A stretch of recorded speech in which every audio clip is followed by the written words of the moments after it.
Así es, estamos listos para comenzar con el espacio de la entrevista de Hechos AM correspondiente a este día jueves. Vamos a hablar un poco de política y específicamente vamos a hablar de Nuestro Tiempo, un partido político que está en proceso de formación. Pero pongamos algunos elementos en contexto y luego le damos la bienvenida a nuestro invitado para esta mañana.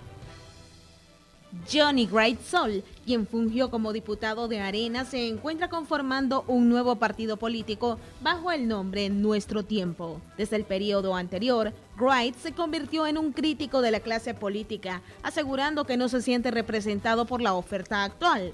Prácticamente asegura que fue miembro de Arena por relevo generacional, pues su abuelo es actual militante del partido de derecha. El movimiento político Nuestro Tiempo comenzó a finales del mes pasado con la recolección de firmas que lo llevarán a constituirse en partido político y competir en las elecciones de 2021. Tenemos un grupo de jóvenes voluntarios que están ahí, en este caso, en este día, bajo el intenso sol de la tarde, pero con una sonrisa pues vamos a recibir esa firma de apoyo. Nos hemos ubicado en algunos puntos estratégicos de alto tráfico de personas, como pueden ser los centros comerciales de nuestra ciudad. Hemos estado en las afueras de Multiplaza, hemos estado en las afueras de la Gran Vía y de Metrocentro, pero aprovechando la coyuntura del Juventud 2018 también nos hemos acercado este día a Citgo. Wright aseguró que la política en El Salvador está desprestigiada y que la población quiere algo diferente, por lo que buscan convertir a Nuestro Tiempo en una nueva y renovada opción para las próximas elecciones legislativas y municipales. Nuestro Tiempo realmente se define de centro humanista, es una oferta de centro, queremos romper con la polarización y el esquema de izquierdas y derechas. El movimiento Nuestro Tiempo surgió con la salida de Wright de Arena en el periodo en el que fue diputado, específicamente en 2017, cuando de manera irrevocable renunció a participar en las elecciones internas del Partido Tricolor, en las que se elegirían a los candidatos a diputados para el periodo 2018-2021. Nuestro Tiempo necesita 50,000 firmas para que el Tribunal Supremo Electoral dé el aval de que se constituya como un nuevo partido político y tiene 90 días para lograrlo. Así lo estipula la Ley de Partidos.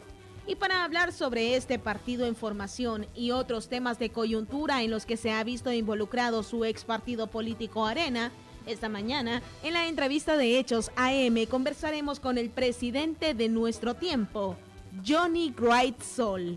Comenzamos. Así es, le damos los buenos días a Johnny Wright Sol, quien está trabajando pues en la fundación de este partido político Nuestro Tiempo. Bienvenido a Canal 12, un gusto recibirlo. Gracias, Manuel, buenos días, un gusto estar aquí nuevamente.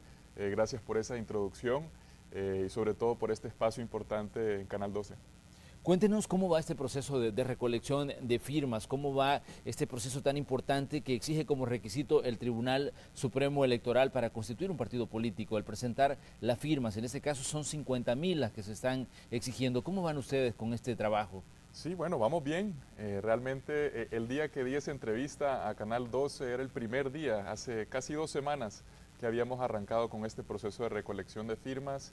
Quizás al principio uno lo ve como un requisito más que impone la ley, el tribunal y los procesos de creación de un partido político de, bueno, llegar al número de las tal 50,000 firmas.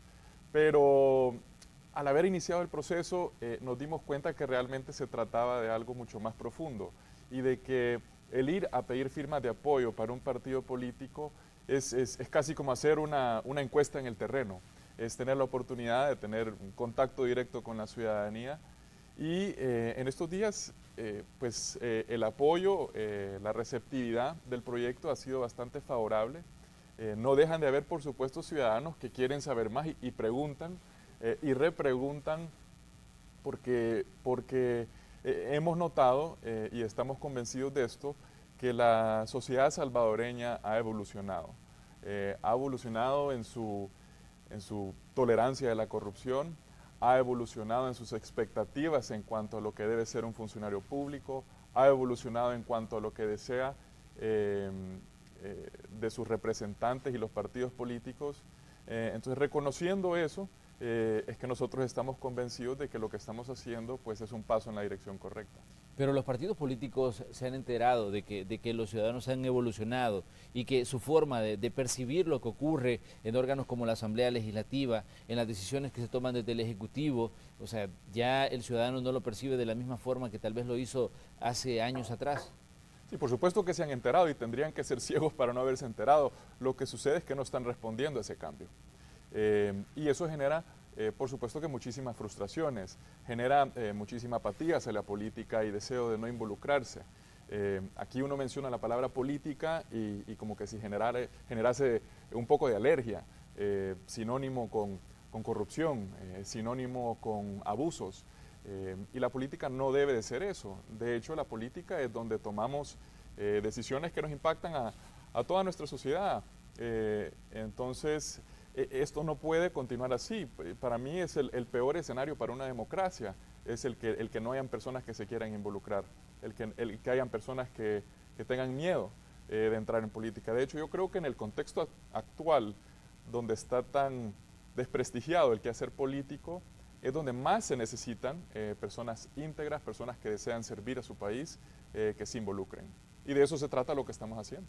¿Tienen ustedes ya alguna fecha establecida para la entrega de las firmas al Tribunal Supremo Electoral?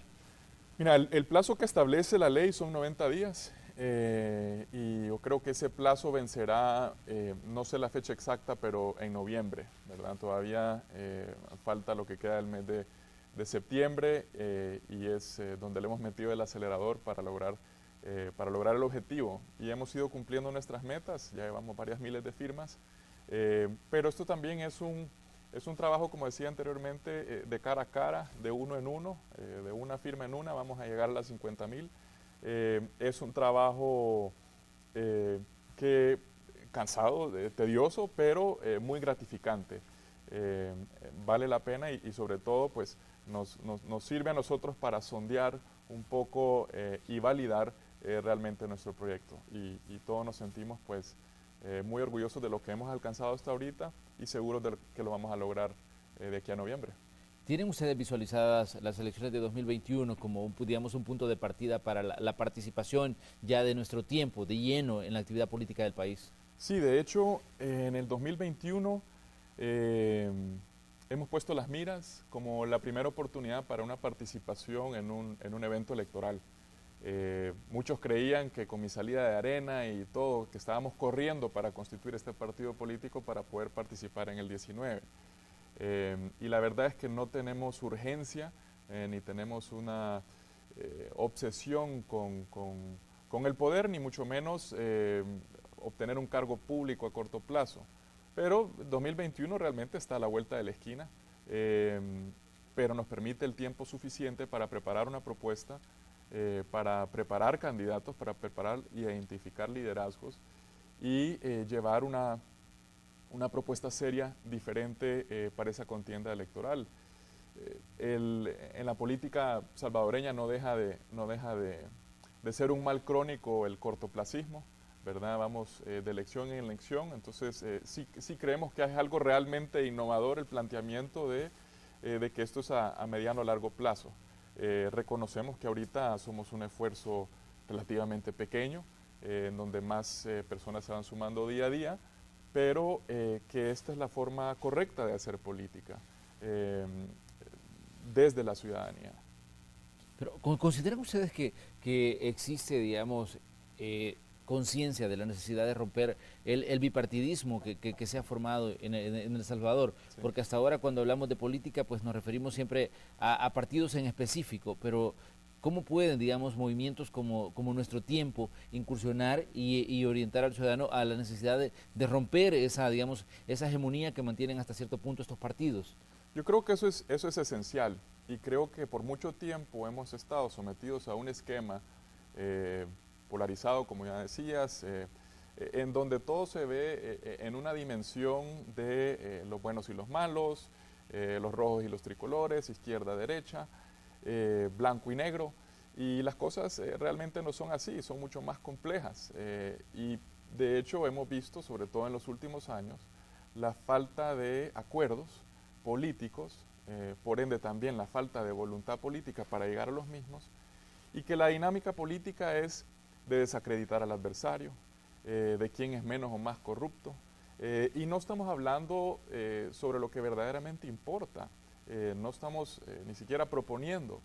Entonces, en ese entorno que no vemos, que no se resuelven los problemas de la ciudadanía y que casi que de manera obligada te preguntan o te dicen, bueno, ¿y vos de qué bando estás?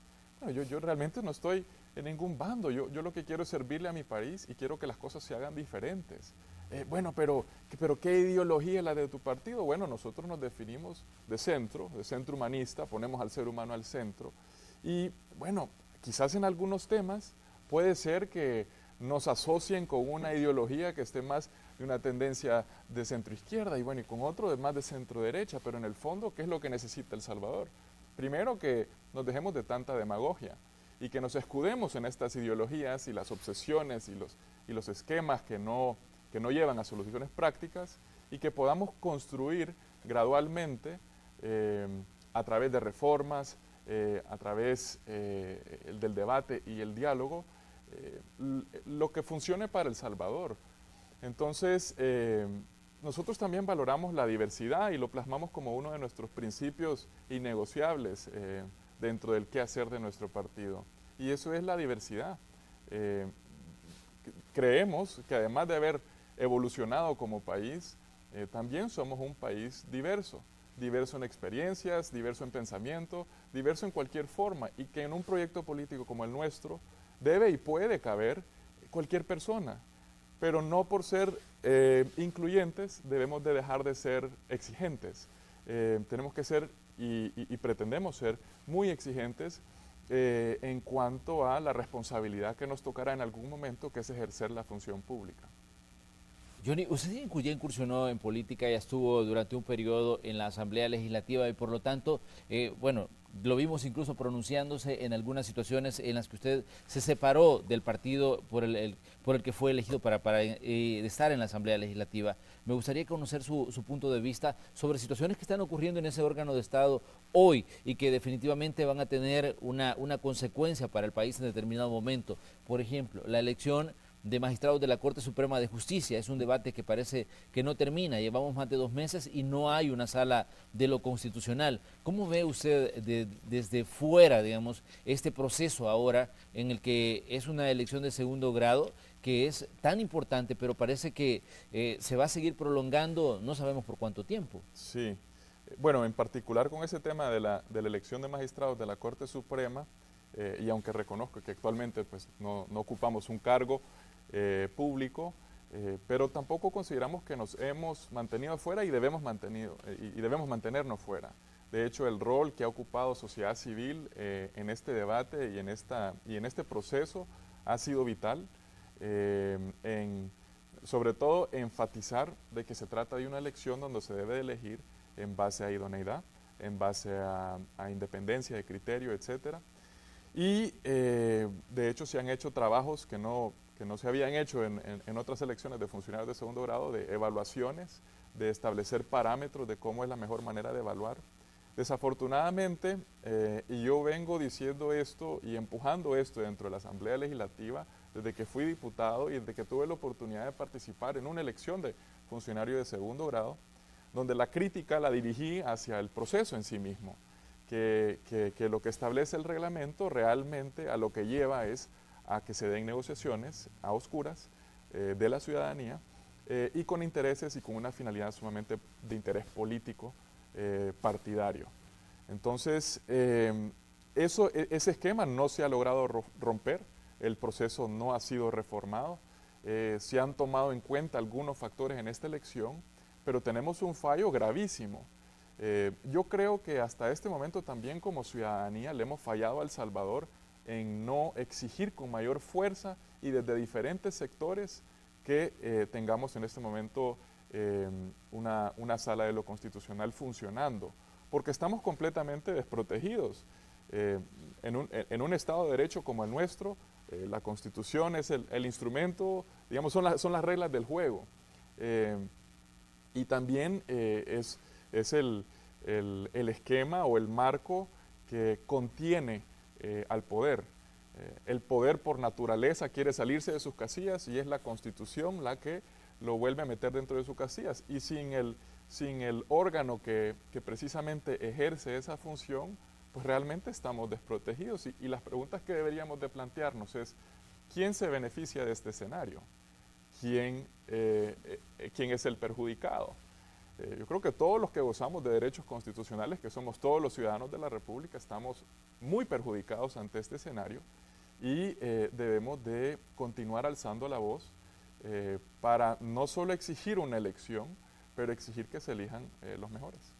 Pero, ¿qué piensa usted de los argumentos que en algún momento los partidos o sus representantes digamos, expresan y dicen, por un lado dicen, no, es que acá lo que existe es un reparto de cuotas, dice alguna voz dentro de la Asamblea Legislativa. Los otros dicen que nosotros queremos elegir a los mejores, pero hay una obsesión de otros partidos de querer poner nombres en específico, en lugares en específico, en la Corte Suprema de Justicia. Sí. Y así va la discusión, y así va el tiempo, y ya pues ya llegamos a más de 2 meses y todavía pues no se ve clara una elección, y muchos dicen, es que están esperando que esto se junte con la elección del fiscal general de la República, y los procesos se siguen acumulando, y aparte de esto tenemos una elección presidencial en puerta, que también se viene acercando. Sí, yo creo que hay un exceso de búsqueda de culpabilidad en cuanto a por qué no hay una elección hasta este momento, y de lo que hay muy poco es partes políticas que estén dispuestas a asumir la responsabilidad que les compete. Ahora, yo creo que los políticos van a continuar haciendo lo que están haciendo siempre y cuando la ciudadanía se los permita. Me explico, ellos han estirado la cuerda hasta el límite donde nosotros como ciudadanos lo hemos permitido. Entonces, yo con muchas personas, de hecho en este proceso de recolección de firmas te preguntan, bueno, ¿y qué va a hacer usted o qué van a hacer ustedes para que esto no sea más de lo mismo? O luego te firman y te dicen así entre bromas y muy en serio te dicen no la vayan a regar.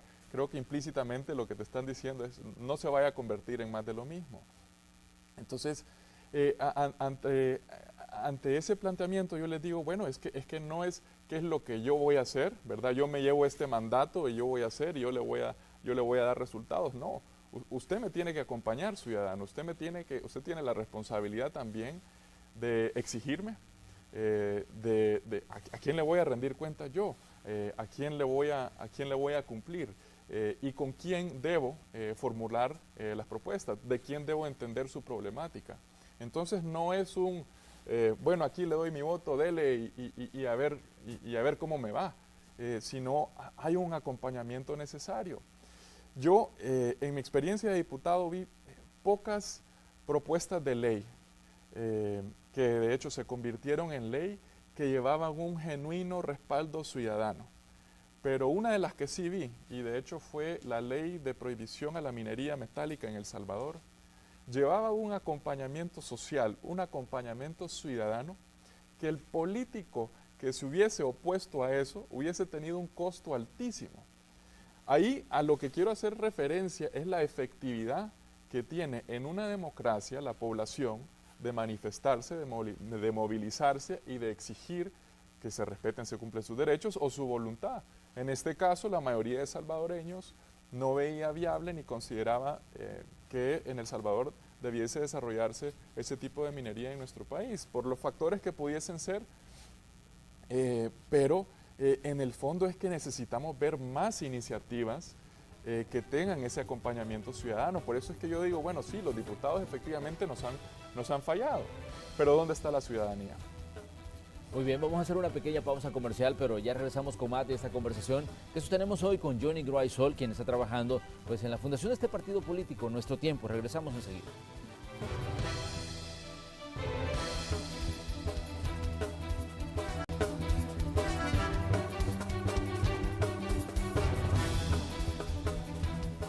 Esta mañana en el espacio de la entrevista de Hechos AM estamos conversando con Johnny Graysol, quien está trabajando pues, en la fundación del partido político Nuestro Tiempo. Y estamos hablando del proceso que les está llevando a la recolección de las firmas que exige el Tribunal Supremo Electoral. Son 50,000 firmas las que exige la ley actualmente para que un partido político se pueda fundar. Y me gustaría saber, Johnny, ¿cuál es el trabajo que están haciendo con jóvenes o cuál es el segmento que consideran ustedes que está más ávido de participar en la fundación de un partido o querer dar, digamos, su apoyo a la fundación de un partido, pero que en determinado momento tal vez se siente que no ha sido tomado en cuenta en determinado momento de la forma en que deberían haber sido tomado en cuenta en este país? Sí, definitivamente al joven se le ha tildado de apático, de que no participa, de que a la hora de una elección son el grupo que menos sale a votar y muchos jóvenes también manifiestan de que no se les toma en cuenta dentro del desarrollo de políticas públicas dirigido a ese segmento de la población. En cuanto a las diferentes crisis que está viviendo nuestro país, considero que el segmento de juventud es el mayor afectado. Un joven hoy por hoy en El Salvador quizás no puede racionalizar necesariamente que invertir en una educación termina en un empleo. Entonces, hay varias cosas que hay que dirigirle a esa población, pero sobre todo hay que integrarlos e involucrarnos en política directamente. Nosotros hemos encontrado en los jóvenes y en nuestra incursión por firmas de apoyo en universidades y en comunidades, que el joven tiene una mayor disposición de darnos la firma de apoyo. Hay más sed, más hambre de un proyecto que realmente los represente. Y de hecho nosotros, y es una de las críticas que también recibimos, el grupo que dirigimos este esfuerzo, somos un grupo joven. No quiere decir que dentro de nuestro tiempo no quepan adultos mayores ni personas que son mayores que nosotros. Ya dije que valoramos la diversidad, sobre todo la diversidad de experiencias, pero como jóvenes yo creo que hemos llegado a un tiempo, a un momento como de quiebre, de que si realmente no nos involucramos ahorita, nos vamos a arrepentir. Una de las cosas que no he mencionado, pero el tema de pensiones, por ejemplo, nos debe de preocupar a nosotros los jóvenes, porque cuando lleguemos a de retiro, quién sabe si van a haber ahorros suficientes para poder cubrirnos una pensión digna. Entonces, luego también, el joven, siento yo, que la política tradicional lo ha descartado porque al ver las estadísticas, ¿no?, y ver que los jóvenes realmente no votan, pues pongamos y centremos la atención en aquellos ciudadanos que sí van a votar o en la base dura del partido. Y no le dediquemos tanto tiempo a este joven inquisitivo, rebelde, que cuestiona, que cuesta convencer, que normalmente son audiencias muy críticas, que hacen preguntas duras y se atreven a hacerlas. Mejor dejémoslos afuera. Ayer participé en un foro organizado por UNICEF y donde hacían un planteamiento de que el desarrollo de un país debe de enfocarse en la niñez y que el desarrollo del ser humano es crítico en esa etapa de vida, desde nacimiento hasta los 3-5 años, y la importancia que debemos de ponerle a eso en cuanto a inversión pública y cómo a lo largo del tiempo nos hemos ido quedando atrás como país porque no hemos invertido ahí. Y yo me ponía a pensar, bueno, esto me hace sentido lógico, ¿no? Que si invertimos más desde el principio del desarrollo del ser humano, pues las probabilidades que ya cuando llegue adulto tenga una formación y un concepto de lo que es ser ciudadano, una persona responsable, respetuosa, etcétera, o sea, un desarrollo realmente integral, pues nos habremos ahorrado muchísimo que hacer la intervención cuando ya esta persona es adulta. Y me refiero, por ejemplo, a un joven que cae en manos de las pandillas. Ya esa intervención, ya rehabilitar a ese joven, ya sea en una cárcel, o la inversión que hacemos en este país en cuanto a seguridad para combatir la delincuencia, es altísima.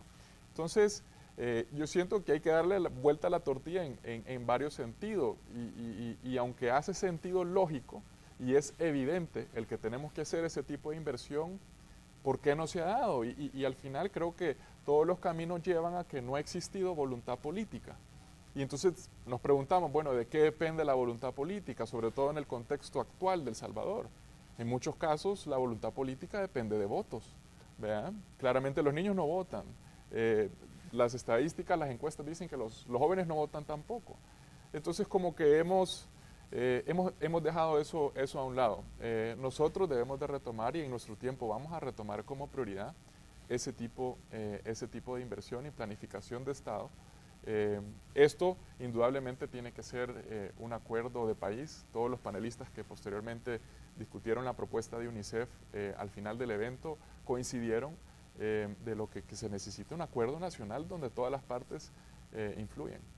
Ahora bien, existen puntos importantes de discusión y que seguramente si se quiere formar pues, un partido político se tiene un punto de vista sobre situaciones que están ocurriendo actualmente en El Salvador. Por ejemplo, ese día es parte de todos los medios de comunicación las coberturas sobre el caso de corrupción, destape a la corrupción, como lo denominó la Fiscalía, y que llevó pues, a un expresidente a ser condenado a 10 años de cárcel. ¿Cuál es el punto de vista de nuestro tiempo sobre, no tal vez sobre el caso en específico, sino sobre la corrupción en general y cómo se ha enquistado en El Salvador y le ha drenado recursos a áreas como las áreas sociales y a áreas tan importantes como la educación? Sí. Bueno, en primer lugar, la corrupción es completamente prevenible. O sea, se puede prevenir la corrupción. De hecho, estos niveles de corrupción sistemática como el que hemos sido testigos a través de este caso y los que posteriormente vendrán, eso nunca debió haber pasado, ¿verdad? Y me gusta el planteamiento de tu pregunta porque va más allá del caso individual, porque es bien fácil enfocarse en los individuos que han cometido corrupción, que eso genera indignación y para mí inclusive es muy difícil querer entrar en la mente de un individuo, una persona que haya sido capaz, dado el entorno nuestro como país, donde hay mucha pobreza, donde hay mucha vulnerabilidad, de ser capaz de descaradamente robarle a la población.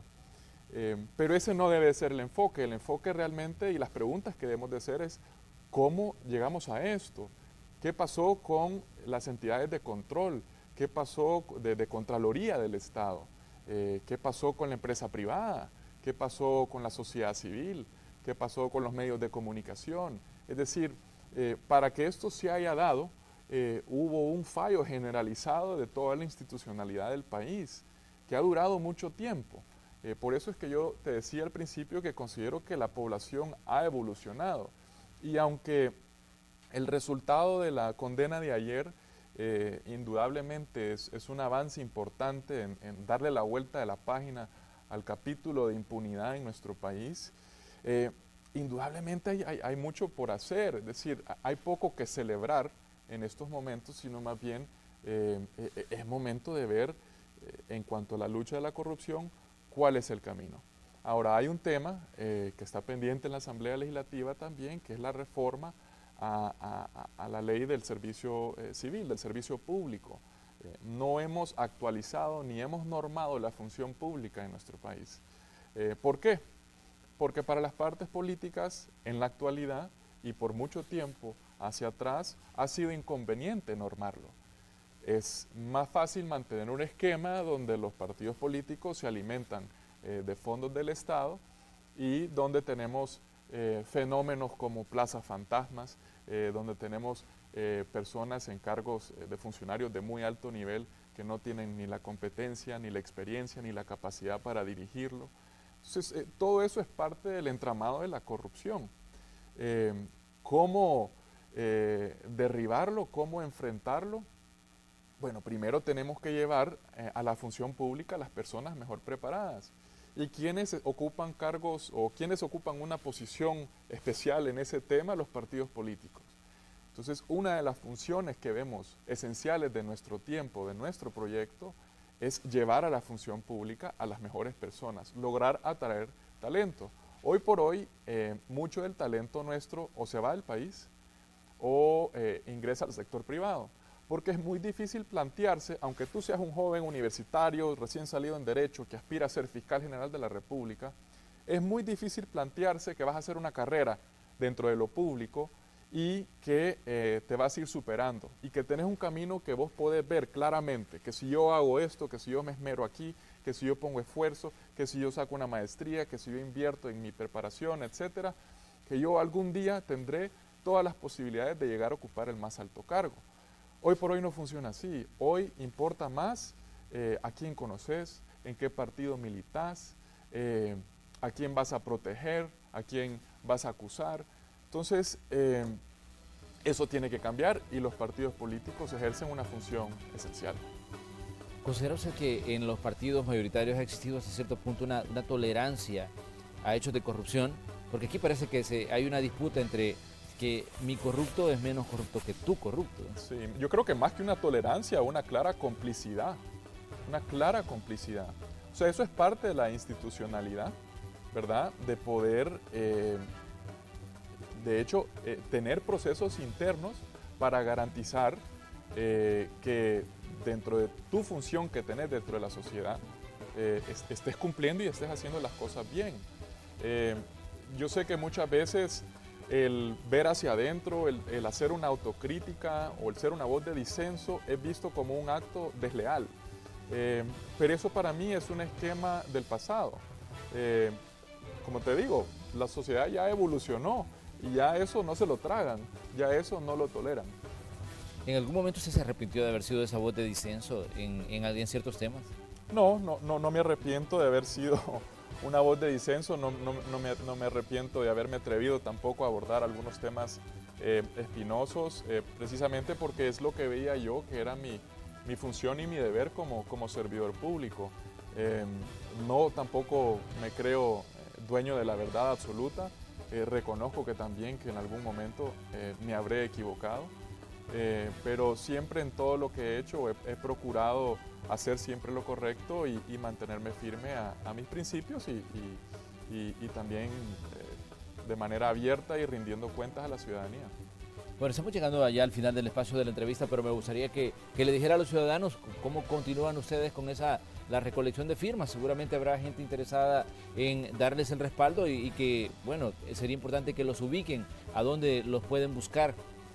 De acuerdo, bueno, la manera más fácil para saber a dónde estamos recolectando firmas, si hay alguien que quisiera darnos nuestro apoyo, es a través de nuestras redes, @nuestrotiempo_sb. Ahí subimos la locación del día. Si vivís en la zona metropolitana de nuestro país y en las cercanías de Santa Tecla, La Libertad, en Plaza Merliot, centro comercial, normalmente es uno de nuestros puntos fijos que estamos durante la semana.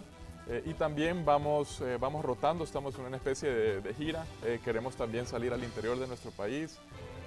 Hasta ahorita en el extremo oriente hemos llegado hasta San Miguel y en el extremo occidental hemos llegado hasta Santana, pero pues pretendemos llegar más allá.